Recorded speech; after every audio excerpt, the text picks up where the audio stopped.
Game over.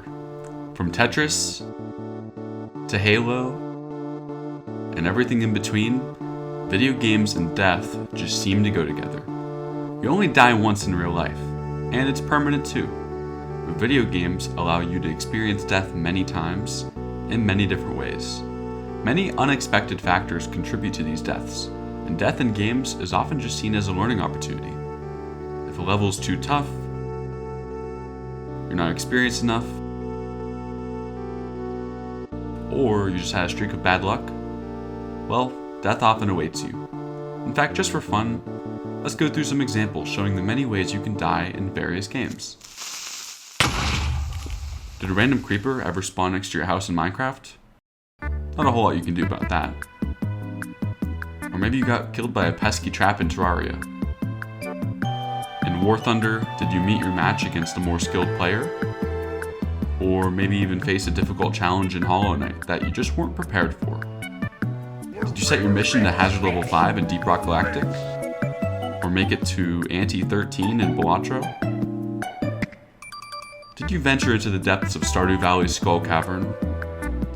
Did you play Inscription, or Undertale, or Cyberpunk, or Halo 2 on Legendary? Maybe you even ran straight north for the first time in Fallout New Vegas, and were greeted by a friendly committee of cazadors. Some of the games that were just mentioned are among the greatest games of all time. I mean, who doesn't love Cyberpunk 2077 or Fallout New Vegas? However, they all have one thing in common: the element of chance. In so many games, from role-playing games and vehicle combat simulators to deck builders, farm simulators, and even other roguelikes, death is often inevitable at some point. In many games, you just have to play with the hand you're dealt, quite literally in the case of Balatro. Death is often not entirely the player's fault, and in games where dying doesn't have as big of a consequence, it doesn't matter as much. You still learn from it, but you just move on. However, death in games usually does have some cost, even if it is minimal. When you die in Minecraft, maybe it'll take some time to track back your items and figure out what's going on. Even if your items fell into lava or you can't find them, you're not starting from scratch each time you die, at least not in a normal world. You'll have something. You'll have a house, you'll have items you can recover, you'll have somewhat of a structure or outline that you can return to. When you die in Hollow Knight, obviously not in Steel Soul, various setbacks can occur. You might have to track down your shade, be sent back to a bench in a different area, maybe even have a charm become broken. But because of the nature of Hollow Knight, you naturally retain most of your possessions when dying. Your nail is still upgraded, your map's still filled out, you're ready to hop right back into the action, just as you were before. On the other hand, when you die in Spelunky, you die for good.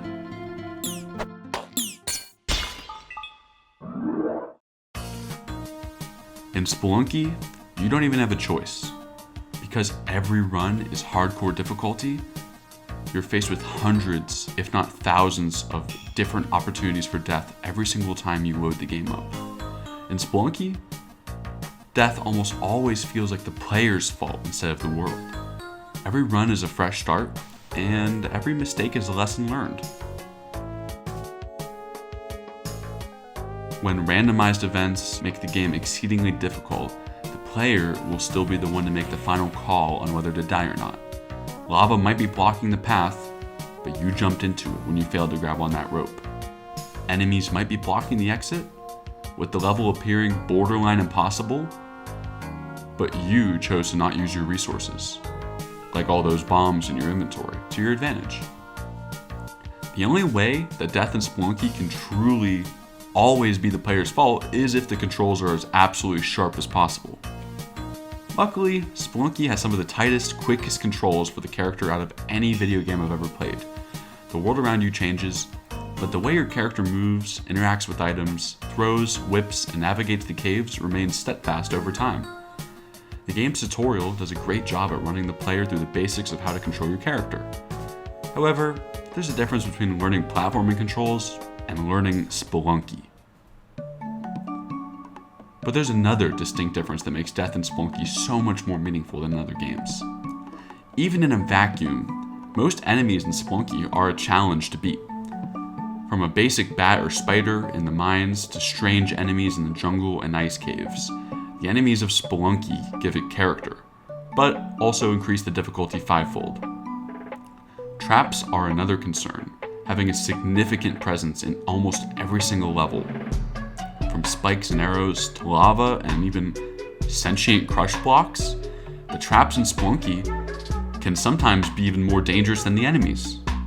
Having to navigate through both, however, can prove to be a dangerous excursion, especially to the novice spelunker. I suppose this would be a good time to talk about the game's level design itself. Traps, enemies, and other factors do exist to impede the player's progress and evoke decision making, but the base platforming of the levels themselves is at the very least always possible. This is because of the way that Spelunky's maps are generated. Typically on a 4x4 grid, there's always a path that is predetermined right when you start the level. Once this path has been established, other rooms are then generated off to the side. This can therefore prohibit the player from always reaching the items they need for free, including guaranteed spawns such as the chest and key in the mines. The mines. It always starts in the mines. Many games start the player in a relatively safe first area, to get them to understand the game a little bit and progress before they face real challenges. Spelunky, however, decides to throw the player right out of the frying pan and into the fire instead.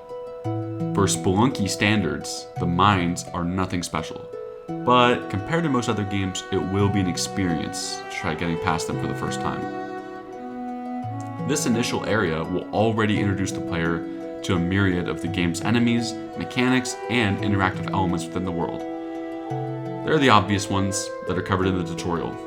Save the damsel to gain health. Purchase items from shops. Kill monsters. Find loot. Obtain items. Even use the key to open the chest. Then, there are the ones you have to look for. Utilize the altars of Kali to gain new, exciting items by sacrificing living creatures for blood. Become public enemy number 1 with the shopkeepers of the world to save money and get free items. And commit genocide. Even after secrets have been discovered, there's still so many more things to see, even in just the initial area. This eye you got from the chest, what exactly does it do? It seems rather mysterious. Now you can see gemstones and items within the walls, but does it have another purpose? What happens when we place a present box on an altar of Kali? What does this do? Or even how do we stop this ghost? How do we kill him, or even exploit him? Another consideration is the plethora of ways you can die just while trying to achieve these goals. It's one thing to make it through the level itself, but trying to do everything on the side usually leads to more death than you would expect.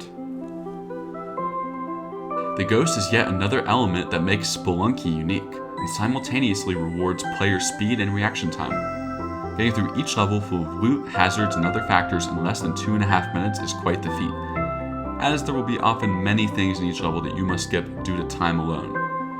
Spelunky doesn't care about memorization, but instead rewards the relationship between player and mechanics. Mastering the mechanics, both of your own character and of the shifting caves around you, means mastering the game itself. This will mark the shift from dancing around death each level to confidently assessing your surroundings and actively exploiting each level for your own gain. Now, the mines are a great place to start your journey, but what comes next comes with many branching paths and options for the player. Introducing the jungle. The first time this area is reached, it will feel like a breath of fresh air. But soon enough, the jungle will soon make itself apparent as the menace that it is. Get ready for the traps to be harder, the enemies to be tougher, and the stakes to get just a little higher. One of the most peculiar things about this area is the deceptive enemies and traps. This mundane, kind of funny looking pillar is actually a death trap that will end your run in milliseconds. This funny looking plant will eat you, doesn't matter how much health you have. These bees, especially their queen, are just straight unpredictable. Good luck trying to whip on them. There are a few different secret areas you can access here, but the most important one is the black market. Make sure you have that eye we found earlier, as it's definitely going to help you find it. Your first time entering the black market will be quite the experience. There will be a handful of enemies and traps on the sides, but in general, the level is safer than a normal one. Having so many shops here means you will almost certainly find what you need, whether it's a jetpack, lots of bombs, or whatever accessory you're really looking for.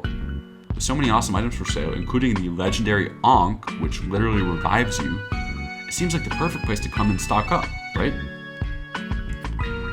Well, let's just say you can also choose to approach the market with alternative methods. Be warned though, robbing the black market is exceedingly harder than robbing a normal shop. Surprisingly, if the shopkeepers were already mad prior to entering the black market, it isn't that much more difficult. There are many different strategies that you can employ, but in general, using your bombs and keeping out of their shotgun's line of fire is a winning combination. Personally, some of the most enjoyable, engaging levels I've ever played in Spelunky have been on the black market, especially when robbing the joint. It's always so thrilling to successfully rob the black market and make out like a bandit. With your inventory full of bombs, accessories, and of course, the awesome Ankh. Be warned, it's not for the faint of heart.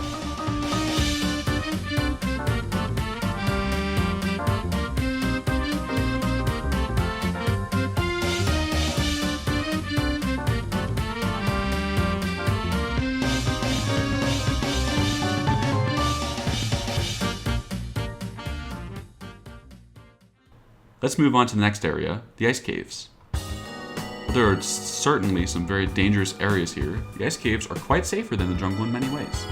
With a lot more room to move around and subsequently more access to potential loot, it's a pretty good area for continuing to build up your run.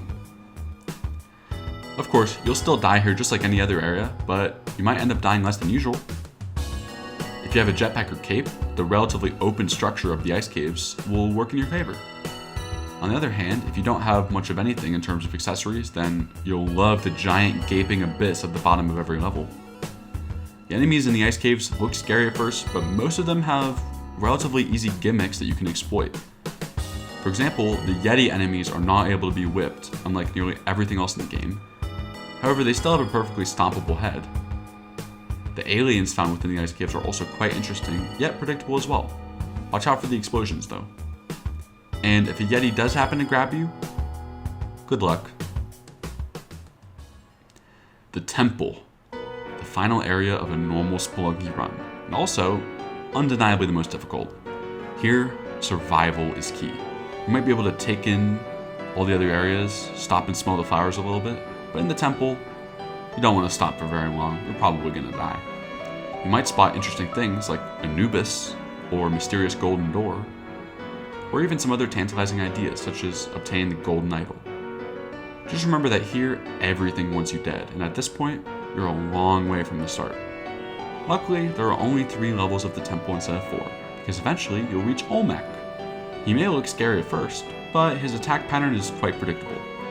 Olmec will hop toward you without breaking blocks, and when you're under him, he'll crush the floor. The goal here is to make him crush the floor all the way down to lava, where he'll sink and you'll win the game. You can grab the loot on top, choose to fight him, or you can even just bomb directly into the lava for a relatively easy cheesing strat. No matter what you choose to do, you've completed the game! Yay! As satisfying as your first Olmec victory is, Spelunky always still leaves a lingering afternote unlike a lot of other games. There were so many secrets you passed by. Golden eyes sealed within chests, hidden passageways deep under the overgrowth, stoic statues amidst the cold, and gilded regal entrances just out of reach.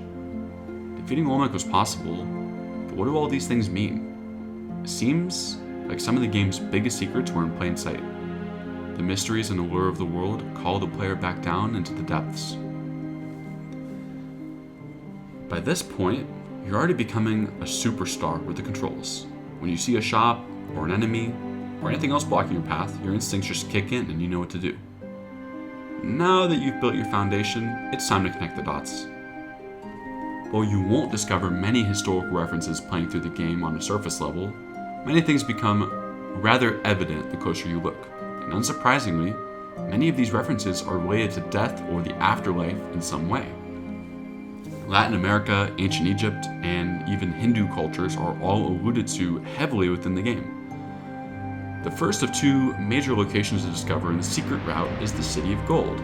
Full of references to Egyptian temples and tombs, the City of Gold requires a set of Egyptian artifacts to enter, being the Ujad Eye, or Eye of Horus, the Ankh, the Hedjet, and the Scepter, or Waz Scepter.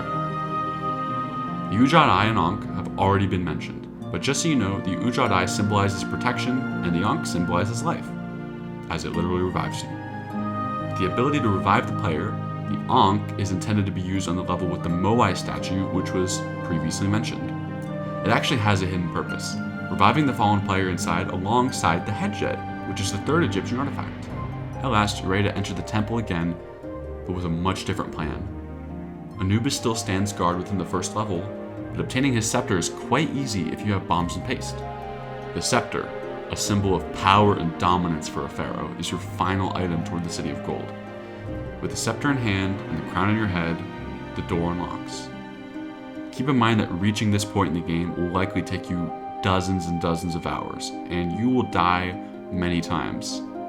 But that's the whole point of this video. You have to die a whole lot to learn this many lessons to make it this far in the game, but ultimately, it's really worth it. The City of Gold, quite the sight to behold. Wow, that rhymed. Randomized just like every other part of the game, the goal here, other than, staying alive, is to make it to the Necronomicon, the Book of the Dead. When you finally manage to pick it up, Anubis has come back from the dead. Anubis is, after all, the god of the afterlife. No, not that afterlife. Although, that would be pretty funny. If you manage to somehow defeat Anubis again, you're back to Olmec. Last time we battled Olmec, we were victorious. But when we left, the game was over. The victory felt hollow. It was missing something, wasn't it? How do we continue onward? Well, in a twist which can only be described as one of gaming's keystone secrets, there's another door on the level. Of course. A door which is situated just above lava. In fact, you may have even noticed it in an earlier clip. Unlike every other door we've seen, this one has no platform under it, so we'll have to make our own. Time to improvise. It's also blocked off, unless the chain of items is complete. Luckily, the Necronomicon can be helpful for finding the door's exact location. Now, it's time to use the same strategies before, but unlike last time, we're not leaving yet. We're getting deeper. The door opens. We have reached Hell.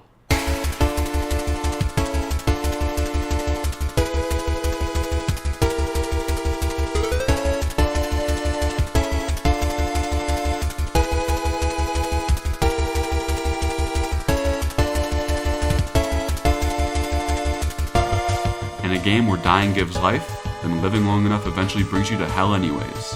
There isn't quite as much historical imagery here, but for most players, their first time in hell isn't necessarily going to be focused on stopping and smelling the flowers. Survival's key, and these 3 levels have collectively claimed many lives since the game was released. Unlike a death in the mines or a jungle, dying in hell means you've died with a lot at stake. It has taken you quite a while to get here, and if you die now, it was all for nothing, huh? However, because the area is so hard, if you simply focus on surviving, you'll hopefully make it all the way to Yama's throne. Yama, the Hindu ruler of the dead, sits atop his throne as your final challenge. Even at this point, survival is not guaranteed, and sometimes you fall just short of the finish line. You were on pace for a legendary run. Made it to hell. You killed Vlad. You went up against some of the toughest foes you've ever seen. There were damsels who were completely false, enemies with spikes on their head, and an unprecedented amount of spiky balls. but you fell short. Think of all the lessons you've learned up to this point. Many of them are probably subconscious, built into your muscle memory over time the longer you've played. Rooms that once looked completely unachievable are now easy work. Traps that once posed an elite threat are now trivial. The ways that the world wants you to die are now apparent. You're doing everything within your power to stay alive. But the more you die, the more difficult it is to start a new run. You've tried hundreds of times, and you've died hundreds of times. Snakes, spiders, bats and spikes, arrows, bees, hidden pikes, jumping frogs and man-eaters, even pissed off shopkeepers. As you sit by the entrance, amused by your accomplishments but discouraged by your oversights, you contemplate the cost of another run. What if you just die again?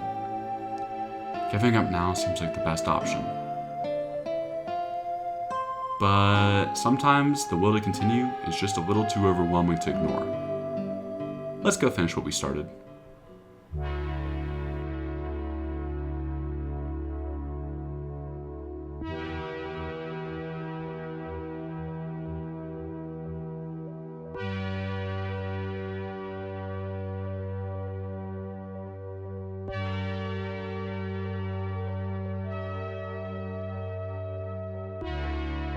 In a game where dying is the only thing that teaches you lessons and makes you a better player,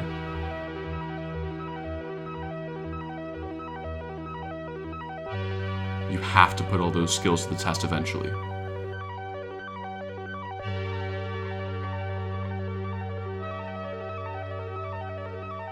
Whether you die on the first level or the last, the beauty of Spelunky is that you always get another chance.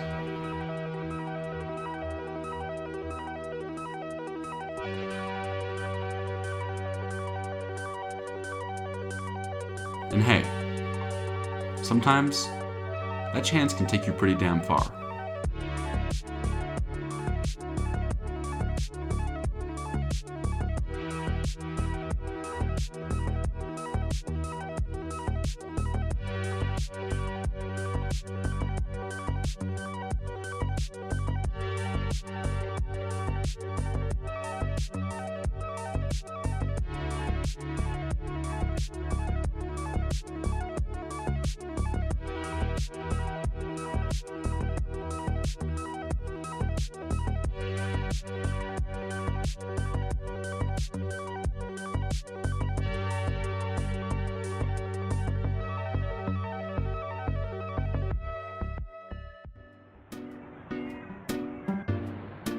The game is over, and you forged your own path.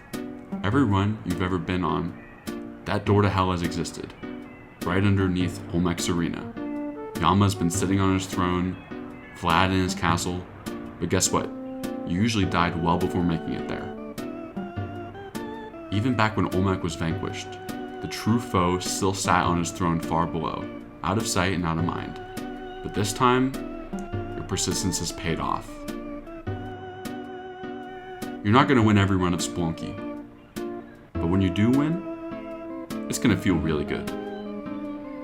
And hey, once you've mastered Spelunky, maybe you should move on to Spelunky 2. It's just a little harder than the first game, maybe a couple of new enemies, a few new traps, levels, and other mechanics. Thanks for watching. This video was made for my Game 460 class. Special shout out to Dr. L, my professor, Caleb, who was the peer reviewer for this video essay, and my dear friend Trevor, who helped a lot with the editing and production of this video.